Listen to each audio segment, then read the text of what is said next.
Hi, I'm Michaela Scurlock, and you're watching A Pro Wife Story. Today I get to spend time with Jasmin Salley. Jasmin is the wife of former Carolina Panther Nate Salley. Have you ever thought about a career change? Well, then this is the episode for you. For me, I feel like I'm a better mom and I'm a better wife because I have a sense of independence. It's okay for your husband to be that provider, and it's okay for you to work too. Go after your passion, do what you love, and I feel like it'll make you stronger as a woman, as a mom, as a wife. Michaela Scurlock presents A Pro Wife Story, featuring Jasmin Salley. All right, Jas. Now I'm going to call you Jas because that's what I always call you. Okay. But where did Nate and you meet? So Nate and I met in high school in Fort Lauderdale at St. Thomas Aquinas High School. Go Raiders. I was a sophomore and Nate was a junior. He asked me to homecoming. We went to homecoming the first year. We went the second year, and then towards the end of his senior year and my junior year, that's when he asked me to be his girlfriend, and then from then on. Wow, so you guys were unofficially dating for a while, Yeah. and then he officially asked you to be your girlfriend. Now, were both of you athletes? I was a cheerleader. That's an athlete. Yeah. My daughter's a cheerleader. That's an athlete. I was a cheerleader, and then Nate was the football player, and then I did track also. His senior year, I actually talked him into doing track just because I wanted him to be out there with me. But yeah, we both were athletes, yeah. Yeah. So then now he was a senior, you were a junior, now he goes to college. Where did he end up for college? So he ended up going to Ohio State. I remember when we were, before they announced where they were going, and he told me that he was going to Ohio State. And I was like, man, why are you going so far? Because we're in Florida, and he's going all the way to Ohio. And then he was being recruited by other Florida schools too. So I thought he would stay in Florida, but he wanted to go to Ohio State. It felt like home to him, and that's where he wanted to go. So, yeah. What did that mean for you? I mean, long distance relationships are hard. It was hard. I think you're so young, you don't really, we didn't really think about it. And then I know me, I wasn't going to Ohio State. I always wanted to go to Florida State, and it was kind of close to home, but it was in Florida, so that's always where I wanted to go. So I went to Florida State, and he went to Ohio State. So we decided to go to two different places. It was hard. Especially in the beginning, because I was still actually in high school. I was a senior, and then he was a freshman in college. And for us, being so far away, it's like you don't see him all the time. The good thing is we were from the same hometown. So whenever there was a break, I would see him.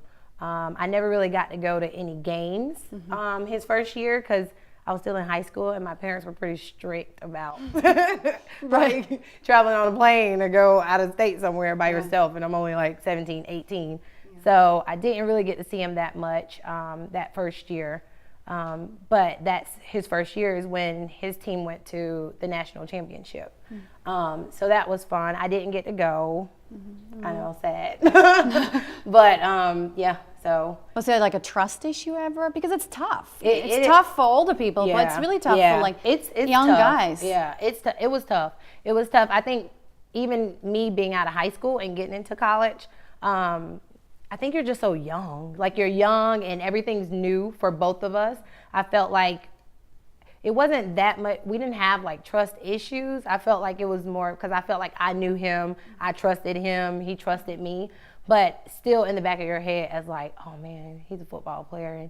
And I saw it at my school, like football players and how people reacted to them. And so for me, it's still in the back of your head like, And when you say how they react to them, tell me, like, what do you mean by that? I feel like people are just, I mean, it's like girls flock. They flock to the football players or, you know, everybody wants to be like on their good side and everybody's like the yes person for them and stuff like that. So I saw that at my school. So it's only right that I would think that in the back of my head, like, oh, I hope, well, I think he's going to do us right. I know he's going to do us right. I trust him, that kind of thing. But like I said, in the back of your head, you're like, that's just this stereotype of, you know, college football and that kind of thing. So Exactly, because it comes down to the individual person, no matter if you're a football player or not, Because even at my school, I knew of like good guys, good college football players that were they were good guys. Like they didn't surround themselves with that kind of activity and that kind of those kind of things. So in my head, that was like, okay, that's what my husband is. That's what he is, you know? Right. So, yeah. So then when you graduated, you did not go to the same college. You did go to Florida State, right? I went to Florida State, yeah. And did you cheer? No, so I was going to cheer. I went to tryouts. I got to the second day, and I really thought about it. And my mom went with me. My cousin went with me. And then I told my mom, I said, well, you know what? If I cheer, then that means I'll never be able to go to any of Nate's games, like ever, because they're on Saturdays. Yeah. And so majority of the reason why I didn't want to do it anymore, even though I was at tryouts halfway through, majority of the reason was that, hey, I'm just gonna not do it. That way I can go see him and go to his games and travel to see him. I mean, that's amazing, because that's a commitment. Yeah. Did you ever have, and you know how we tell, you know, I mean, now you have kids now too, but I know myself, having a daughter, you kind of don't want your child to make a decision based upon a guy, right? Yeah. So when you made that decision, that was very bold, but you knew what you wanted, obviously. And did you ever, you know, regret that making that decision? Or? I didn't. I feel like there were times when I was like, oh man, I would have been out there. Or that because I made it through the second day of tryouts, I knew like the fight song, cheer, and so there were times when I did go to some of our games that I was like, oh, I could have been out there, or I should have been out there, you know? But at the same time, like, it didn't cross my mind to where I would be like, oh man, I shouldn't have did it. I should have, I'm not gonna be able to go to his games now, or, you know? So, yeah.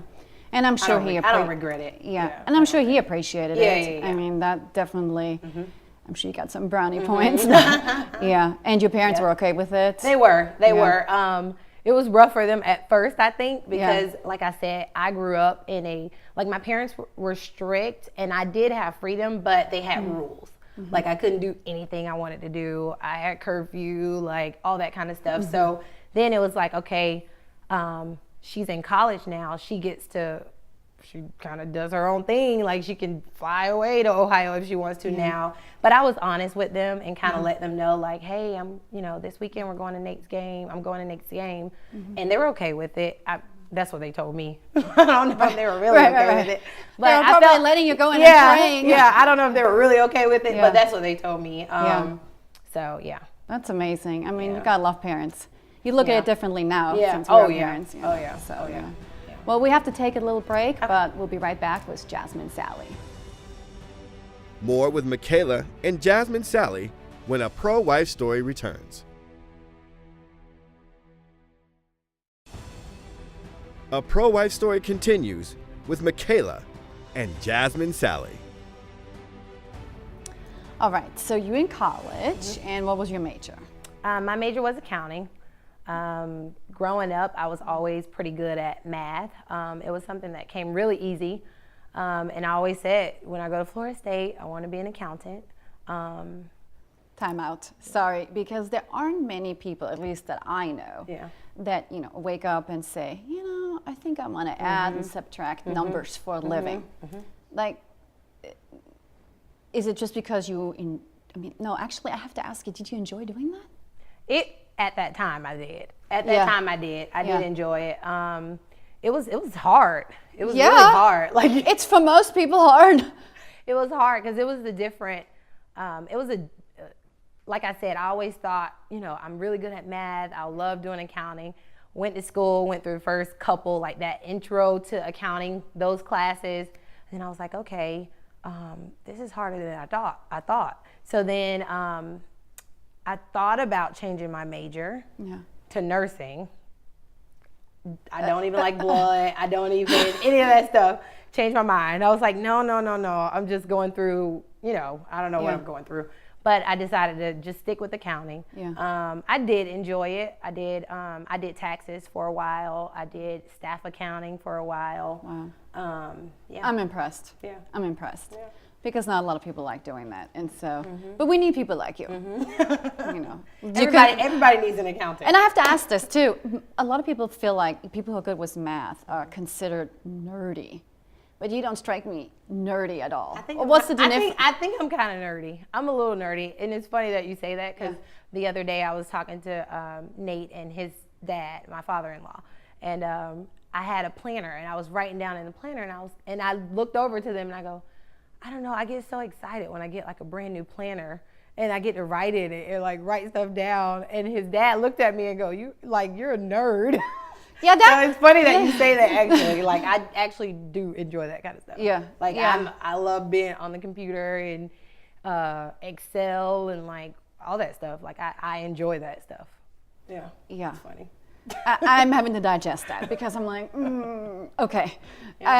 So therefore you are nerdy. That's it. You just gave me the description of nerdy. That's you. Yeah. But that's a good nerdy. Yeah. So let me ask you this question. Now, Nate was in college. He was a year ahead of you. And at what time did you realize that, wait, he may actually play in the NFL or get a chance to play in the NFL? I would say, man, it had to be like towards maybe, I would say my sophomore or junior year maybe. Like I said, when I felt like when we were young, like you love this person, but you're kind of going through the motions. And for me, like I always knew he played football. I always knew he was good at what he did. But it didn't hit me. It didn't hit me until until it was almost time for me to graduate from college. That like I think he's going to the NFL. And it's still like until that day that he was drafted was like, oh man, like you're really going to the NFL. Like it was still like, wow, like it's crazy. Because I always known him as he's Nate to me. Like he's, we've been together for so long and he's Nate. And then just to think like, wow, you're really going to the NFL. Like it's crazy. So take me to that day, draft day, and he, like you said, wow, he's actually drafted now. What are all the emotions now? Because now this is the second time you're going through a transition, right? The first one was he's going off to college, long distance relationship. Now it's another long distance relationship going off to the NFL. Yeah. So on draft day, we were at his parents' house, and he had some family over. He's not a very big like showy, like he just likes a couple people around, nothing crazy. So it was just I believe it was like his parents, he and I think it was his brother, if I'm not mistaken, and his family. And we just sat around that first day where they went through like the 3 rounds. And then the second day was the 4th round, which he had a really good feeling like that's where he was going. Crazy story is he had to come pick me up from my parents' house. And our parents live about 10 minutes from each other in Florida. So he had to come pick me up. And I was running late. So he almost missed his name being called, and he will not let me live this down to this day. So we pull up at his house, run in the house because it's already like it just came on. And so literally like 10, 15 minutes later, they call his phone. And he was like, you almost made me miss this moment. Because you told him to come pick you up? Well, he had to pick me up. I didn't have a ride over to his parents' house. So like he has not let me live this down. Like whenever we mention like draft day, he goes, you almost made me miss my draft. Hey, come on. Payback. You didn't cheat in college. Exactly. So, Exactly. Right. So, but it was crazy. It was crazy. Even at that moment in his phone, because I feel like that's what everybody waits for. Like their phone sits on the table and they wait for that moment for their phone to ring. And when it rang, we just looked at each other like, oh my God, like this is it, And he answered it and he looked at me and he was like, yeah, I'm ready. And that's what he said on the phone. And then he looked at me and I was like, oh my God. Like we were all like in shock, like we were waiting for it, but when it actually happened. And then right after that happens, your name scroll across the bottom. It was like, oh my God, like that is crazy. It's sort of like a surreal moment, I think, right? Yeah, it is. It is. It really is. Yeah. It's kind of like you have to take it in. And I feel like for him, it's like what you dream of. Like since you were little, like you've been playing football since you were 5, 6, and you've done it your whole entire life. And this is what everybody dreams of, but everybody doesn't make it. And so for him, it was like, I made it, like, So, It's special. More with Michaela and Jasmin Salley when a Pro Wife Story returns.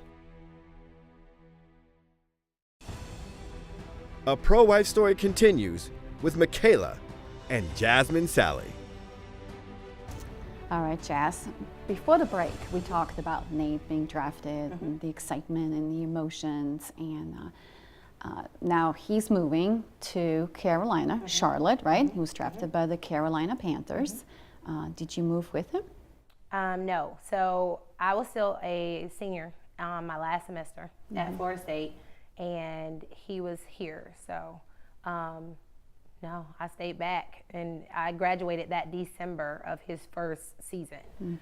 So I did come up though with him, and we kind of looked for a place and that kind of thing. But no, I was back at Florida State still.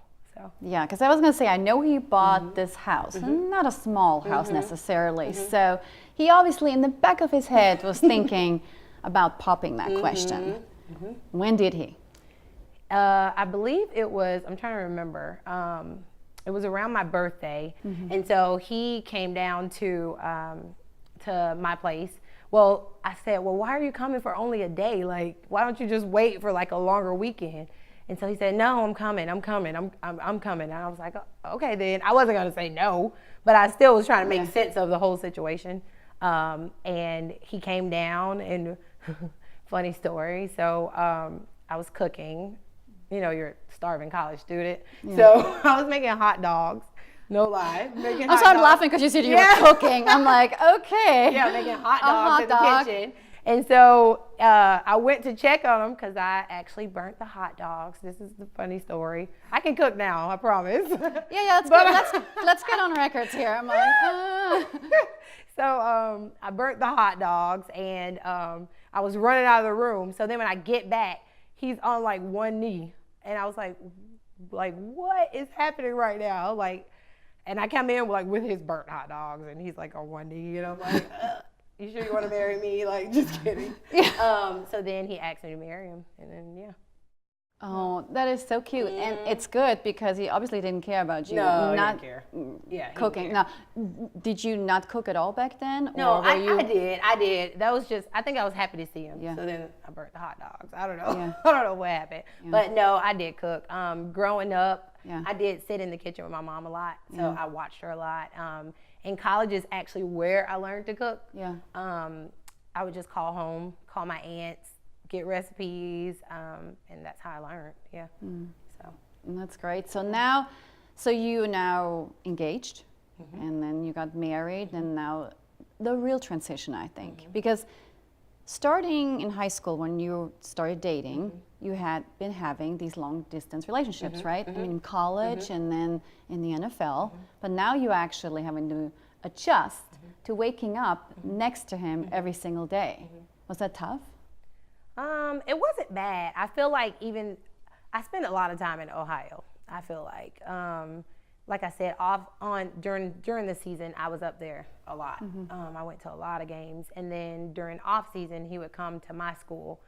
I feel like it wasn't that big of a transition because I felt like I really knew him, and then I would stay Friday to Monday, and so I was with him a lot. So it wasn't like I didn't really have any like, oh my God, I didn't know this, or I didn't know this happened, or I didn't know he was like this. I really didn't have those moments. I think it's just more of learning how to, or two different upbringings, and learning how to compromise and bring those together. And because you were the oldest out of how many? Out of 3. And he was the youngest Out of 3. out of 3. Yeah. So that's interesting. Yeah, that's very interesting. Did that in any way affect your relationship? It seems like you would be bossy. I feel like in the beginning I was. I still have my moments now, but in the beginning I definitely was, because I have 2 younger brothers. So I was like mom. I was the one that was always like, did you do this? Or make sure you do this or do that. So for him, it would be times in the beginning where I would be like, Nate, did you do this? Or don't forget to do this. And he's like, I know what I'm doing. Like, I got this. Like, you're not my mom. Like, so I did have those moments, in the beginning. Like I said, I still have them every now and then. Yeah. But yeah, I was that older child syndrome. Yeah. What about the transitioning from being not in the NFL to all of a sudden being in the NFL? Did that affect you guys in any way as a couple? Not that much. I feel like, for one, you've never had that amount of money before. I'm thankful that we're both pretty grounded, pretty humble.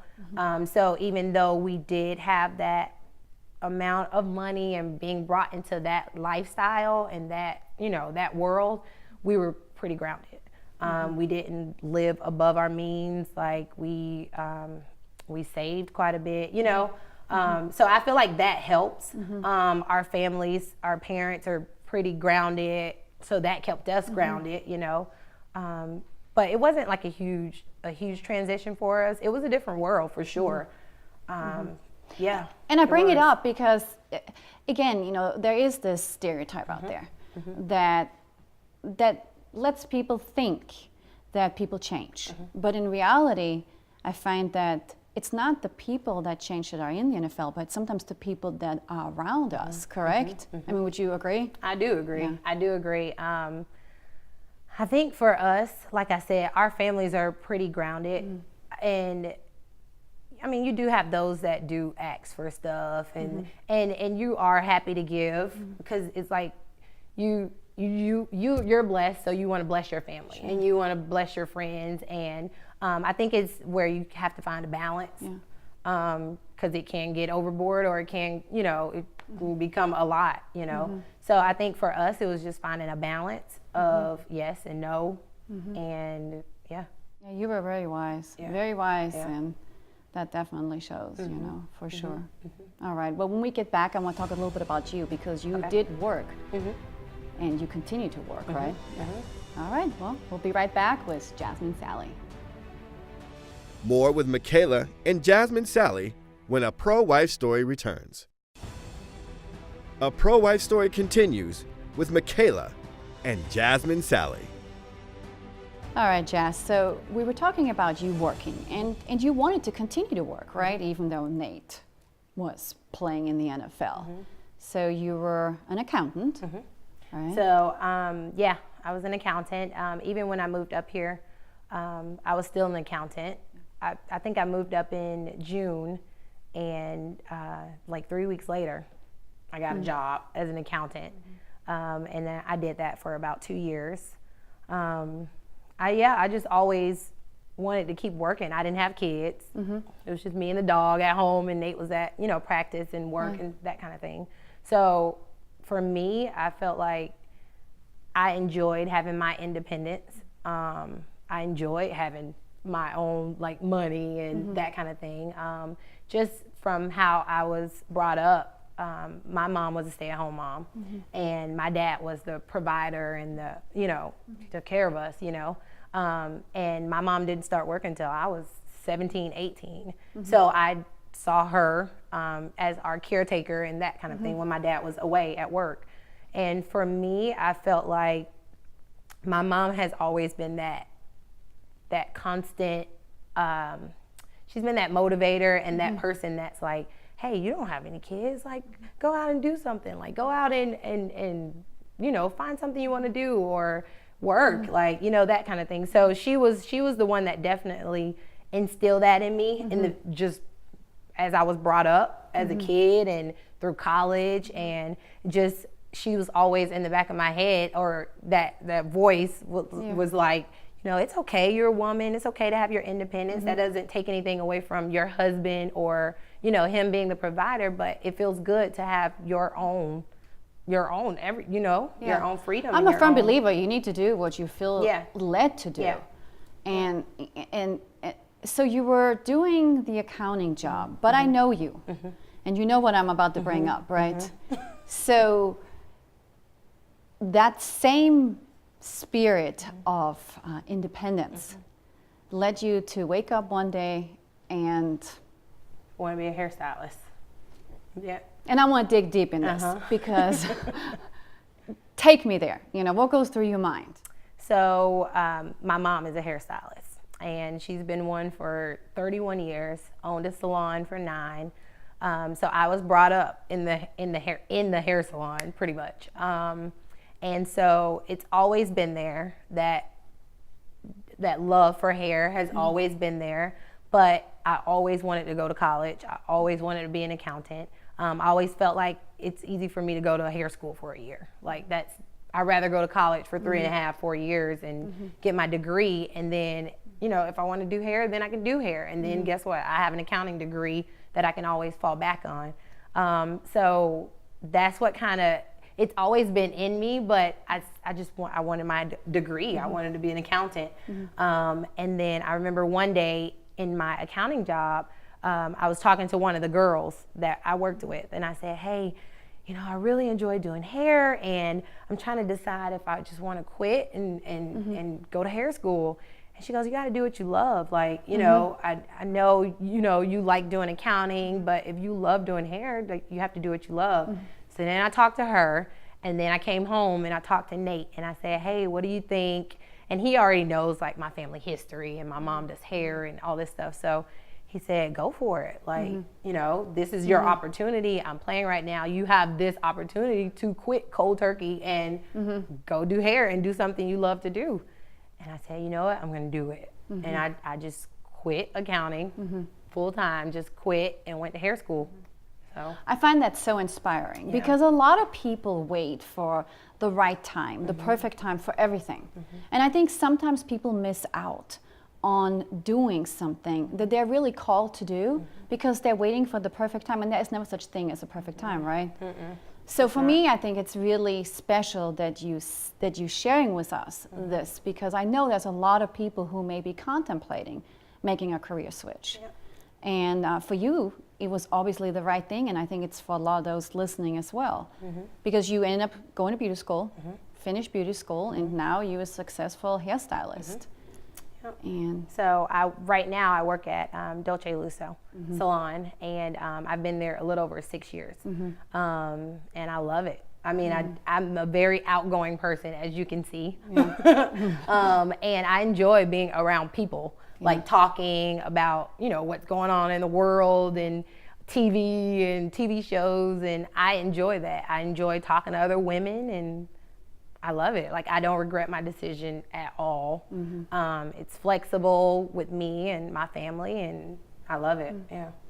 That's definitely a strength of yours that we all need to rub on you, so you can rub off on us. Now, any weaknesses? I feel like one of my weaknesses would be, I feel like I doubt myself when it comes to something that's out of my comfort zone. For instance, me talking or being on TV or anything like that. You are fooling us right now. No, but I seriously, no. I think people see more strengths in me than I see in myself sometimes, I feel like when it's out of my comfort zone, I tend to kind of shy away from it, or I doubt it. Right away, I'm like, or you start picking out all the bad things in it, and I feel like I do that quite a bit. It's something that I definitely have to work on, because like I said, I'm pretty strong at things that I don't realize I am, How do you work on it? Oh man, I just pray about it. Yeah, I just have to pray about it, and I feel like that's probably my biggest thing, is just praying on it and trying my best to I don't know. I just think for me, it's just learning how to pray on it first. And then when that situation comes up, then like, I know sometimes too, I've had instances where like Nate and I talk about something, or he'll mention something, and then I doubt it right away. And then I'm like, and then sometimes I have had moments where I kind of back away, and while he's talking, I do think about like, hey, okay, don't say anything crazy, or don't say no right away. But then I have times where it's like I go right back to it, like, no, I don't know about that, So I do have my moments where I do well, and then I have moments where it's just like, no, like, so I'm working on it. But you're doing it's a work in progress. You're doing a great job. Thank you're doing you. a great job. Thank you. More with Michaela and Jasmin Salley when A Pro Wife Story returns. A Pro Wife Story continues with Michaela and Jasmin Salley. Before the break, we talked about you saying no without really thinking about it first, right? And that being one of your weaknesses. I do remember, because I am really appreciative of you sitting down with me today and doing this show. For those who are watching this show, they don't know this, but I asked you to do this a while back. And you said, oh, okay, let me pray about it. But you probably already thought no at that point. And then I remember you calling me back the next day and saying, no, I think I'm not gonna do it, but I'll be praying for you. And I'm like, why? And so now you telling me this story, it totally puts a different perspective on it. And so I wanted to let everyone else, know about this, simply because I appreciate you doing it, because you actually are doing something that you thought you didn't want to do, but you're actually very great at doing. So there's a message in that. Yeah. And I'm imagining you doing that with other things too that you may have said no to, and you're actually very great at. So thank you. You're I welcome. appreciate You're that. welcome. I'm glad I did it. Yeah, I'm really glad about that. So, but now, okay, so Nate, he's been in the league for several years now. Injuries, sort of like a roller coaster a little bit, right? Not necessarily a fairy tale. So after, 4 years? Yeah, 4 years. And so now he's, sort of forced to retire, right? Based on his injuries. And now he's regrouping, right? At home. What did that mean for him and for you? I think for us, it was I don't know. I don't think we were in shock, because it, like you said, it was like a roller coaster ride. So it's been up and down. And I feel like every time it went down, it was like, okay, we got to figure out what we're going to do after football. It was like that moment when it goes down, and then it's like, okay, he's better, he's playing again, and it's like, okay, you don't really think about it, and then it's down again, and you're like, all right, we need to get a plan, but I think after he was forced to retire, for us, it meant, okay, we got to figure out something. Like, I was in my career, as a hairstylist, and for him, it was just the beginning. It was all right. We got to figure something out. What do you want to do right now? You have the opportunity to do something you really want to do. So what is it? And I feel like for him, it was he didn't really know. He didn't really know what he wanted to do. So what did he do during those times of not knowing? I mean, I remember days where I would come home and he was in the basement and he would be making music. He made beats, and he would do like inspiration, because he wrote a lot. He writes a lot. And so he'd be doing like inspirational like rap songs and all kinds of stuff, like really good stuff actually. And at some point though, like I would come home and I'd be like, all right, man, like you're still in pajamas. Like we gotta get you out of here. Like we have to find you something to do. And so for us, like I said, it was that moment where you're like, we got to figure out what we want to do.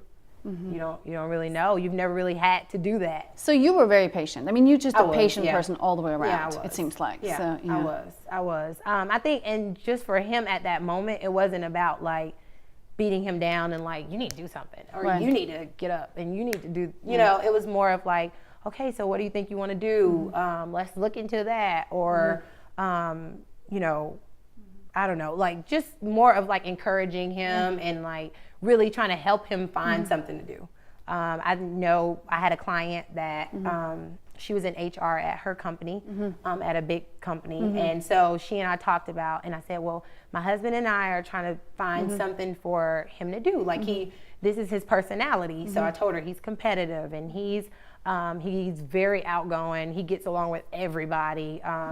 Very personable person. And then she said, well, has he ever thought about recruiting? And I said, no, we've never thought about it. So then I came home and I told him about it. We researched it, and it was coming up with a resume at that point.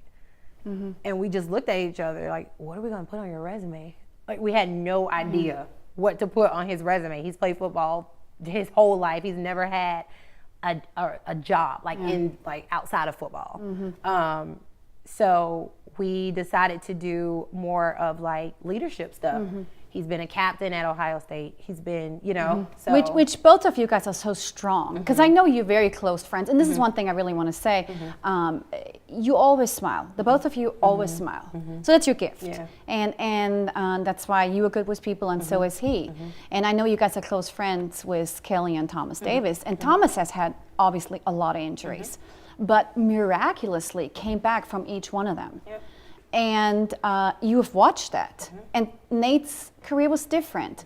Yet I feel a sincere friendship and a sincere love towards them. And that's just something I really appreciate about you and Nate. That's why I think whatever you guys are going to do, you're going to be blessed. Thank you. Because you focus on the moment rather than on the what ifs. And I appreciate that. I really do appreciate that about you. And I want to thank you for that. Thank you. Thank you. More with Michaela and Jasmin Salley when a Pro Wife Story returns. A Pro Wife Story continues with Michaela and Jasmin Salley. Before the break, we talked about your unselfish spirit, just the person that you are and the person that Nate is. And I think that shows that now he's a recruiter, which makes so much sense to me, and you're a hairstylist. But you guys also have your own business, right? We do, yeah. Tell me a little bit about that. So we have a salon and spa cleaning company that we started back in 2014. And it was just an idea that I got when I was cleaning my station at the salon one day. And it literally popped into my head, and I said, I don't know, let's think about this, because we're always throwing out different things, Nate and I, of maybe different, things we could do or start, businesses we could start. And so I talked to my mom first on my way home, because she's been, like I said, she's been in the industry for 31 years. So she really knows. And she goes, I think that's a great idea, like really good idea. She goes, because every salon needs one, whether they have one or not, like they need one. And then I came home and I told Nate, I said, hey, I had this idea at work. And normally if it's a bad idea, it's kind of like it doesn't stick. But then this time he was like, I think that's a really good idea. Like, I think we have something here. And we just researched it. And so we clean just salons and spas throughout Charlotte and like surrounding areas. And I mean, you're it's real awesome, entrepreneurs. yeah. Because that's what it takes sometimes. When you have an idea, you got to get your hands dirty. I mean, you're not afraid of doing that. No, Nate and I have cleaned the salons ourselves for maybe about 3.5 months now. Yeah, and say that again. Nate and I have cleaned the salons and spas ourselves. Right. I want everyone to really listen to that, because if you are wanting to start a business, right? Yep. That's what it takes. Yeah. And so it's funny, because a lot of people have been like, they wouldn't think that Nate would want to clean like the salon and spa. Right. And he's really, I mean, he gets in there and he cleans it just like I do. We both have like our role and what we, I'm the more the detail oriented. I'm the one that does all the paperwork. And because you like Excel spreadsheets. Oh yeah, that's me. Like everything has to be like, it has to be together. Either we're going to do this right or we're not going to do it at all. And that's how I am. But he gets in there and he gets his hands dirty. So yeah, it works. And like I said, we're on a roll. Like everything's taken off. So we're excited. Yeah, I always say that it's not what you have that defines you, but it's what you do with what you have. And I think you really, you're just a poster child for, first you shared with us that I wanted to get my career or my degree, but I also knew that there was something else that's burning inside, and you made that change. You weren't afraid of making that change. And then you talked about, Nate and how he had to find what he's good at. And then I heard you say something that really was special, where you said that when he was trying to find what he needed to do next, you were supportive. And I think that's what we're called to, especially as wives. encouraging and support, even though I bet for you, I mean, I would think you had some fears during that time, right? Yeah. I think for me, so when you've been, I feel like in the NFL and you've had that financial security, and then something happens where it's like the end, it's, even though you still have that financial security, it's still a part of you that feels like, oh man, like what are we gonna do now? Even though you still have that, you know, it's like it's a different world. You know, there's nothing else like being in the NFL. Like it's like, I don't know. It's like something that I don't know. Like I felt there were moments when I would see him down and I would get down, but I was never down around him. Right. Like when I was around him, it was like I was like his strength. Like, okay, you can do this. Like we're good. We're gonna be all right. And then behind closed doors, it was more of like, all right, like what are we gonna do? Like what, you know, how are we gonna handle this? You know, we're about to have a kid now. Like we have our baby, you know. Right, because you have two children I have now, two. right? Yeah. I have two. Yep, 3 and 4, Brooklyn and Nate. And so at that time, that's when we were starting to have kids, because we didn't have kids until 5 years after we got married. So yeah, it was a roller coaster ride, just trying to figure out what he wanted to do. And then once he got into something he loved, it just went off from there. And you're not the only one. I mean, I've talked to many women, you know, including myself. We end up crying in the shower. And I know Kelly, for example, she said that too. And I know that's what I do. And nobody can catch you. And I hate this because I can talk to you all day and on. But we have to wrap up. And so I want to give you an opportunity to share with everyone watching this show the Jasmin Salley wisdom. What is it that you want to leave? I would say go after your passion. For me, like I said, growing up, I always knew I was good at something, but that's not really what was my passion. And I feel like you never know what God puts in you that can bless other people, or just pretty much go with your passion. I feel like you can still be that awesome wife, and you can still be that awesome mom, but it's nothing like having your independence, and it's nothing like having that freedom. It's okay to for your husband to be that provider, and it's okay for you to work too. And a lot of times I think as women, we feel like we need to take care of the house, like that's our job, and it is our job. But I feel like for me, I feel like I'm a better mom and I'm a better wife because I have a sense of independence and because I have a sense of being outside the house, and then I come home and I spend quality time with my kids, you know, and it's not just being with them all day. So it's go after your passion, do what you love, and I feel like it'll make you stronger as a woman, as a mom, as a wife. And do what you're afraid of, right? Yep. And because you sat down with me today, Mm-hmm. right? Yeah. Thank you. You're I welcome. really appreciate it. Thank you. Absolutely. Thank you for doing it, even though you first didn't want to do it. Yeah. So, thank you. No, thank you. It was awesome. I'm glad I did it. A Pro Wife Story, presented by Michaela Scurlock and the Carolina Panthers.